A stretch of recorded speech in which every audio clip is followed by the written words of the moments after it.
So what can we expect tomorrow and throughout this very busy week? Here now, South Carolina Senator Lindsey Graham, who sits on both the Senate Armed Services and the Judiciary Committees. Senator, great to see you tonight. What did you think of the president's assessment of what lies ahead for him this week and who might be easier?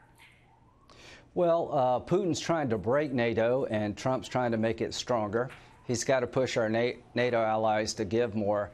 But when you sit down with Putin, I hope you understand you're sitting down with an enemy of the United States, an enemy of democracy. And don't be confused, Mr. President. Putin's not your friend. Do you think he is confused about that? No, not really. I think he's trying to have a good relationship, but a good relationship has to be defined by behavior. Putin's not doing anything good in Syria. He's not doing anything good in Ukraine. He's certainly not a friend of the United States by meddling in our election. So I hope the president will not accept Putin's denial that he had nothing to do with interfering in the 2016 election, because they're still doing it. They're trying to influence the 2018 election. So be tough on Putin, be tough on our European allies, but remember this: NATO is your friend and Putin's your enemy. You know, there has been some suggestion that the president has floated the idea of lowering our troop numbers in Europe and tying all of this to trade issues. Do you think that's the way to go, or do you think that's dangerous? Senator John McCain basically said today in a tweet that he thinks that's a really bad idea.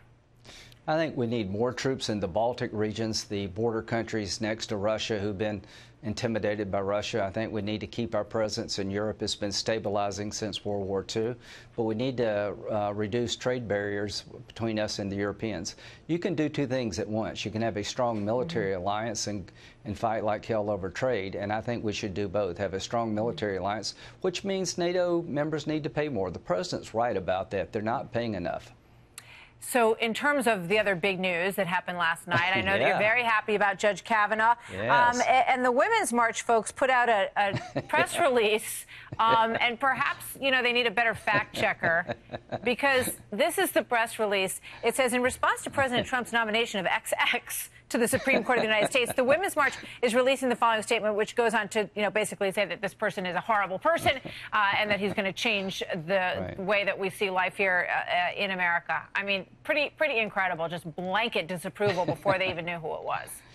Well, President Trump could nominate George Washington and they would all be up in arms.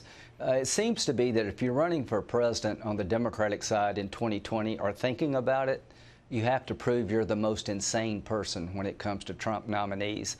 It's sad to see my colleagues sink so low.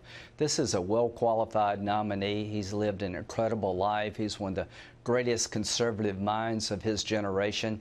He's every bit as qualified as Sotomayor and Kagan. Every president deserves a chance to pick nominees that are highly qualified, and Brett Kavanaugh is one of the smartest, most qualified people any president could choose as a Republican. What they're saying is elections matter only when Democrats win.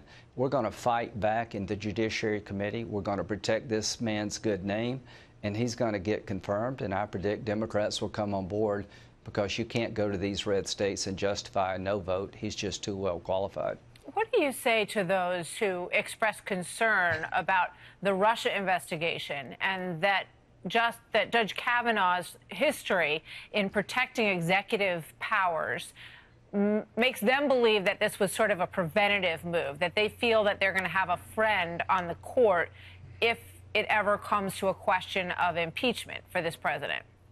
I think that's a red herring argument. He wrote in 2009, long before Donald Trump even thought about running for president, that a sitting president needs to be able to focus on their job, and if they do something really out of bounds, impeachment is probably the best tool available. There's been a debate for decades about whether or not you can indict a sitting president. So he said nothing out of the ordinary. They're trying to make it something extraordinary when it's not. They're looking for every reason in the world to take this guy down. It's not going to work. He's just too well qualified. And not only would I want him to be on the Supreme Court, I'd like this guy to be my neighbor. What a life he's lived.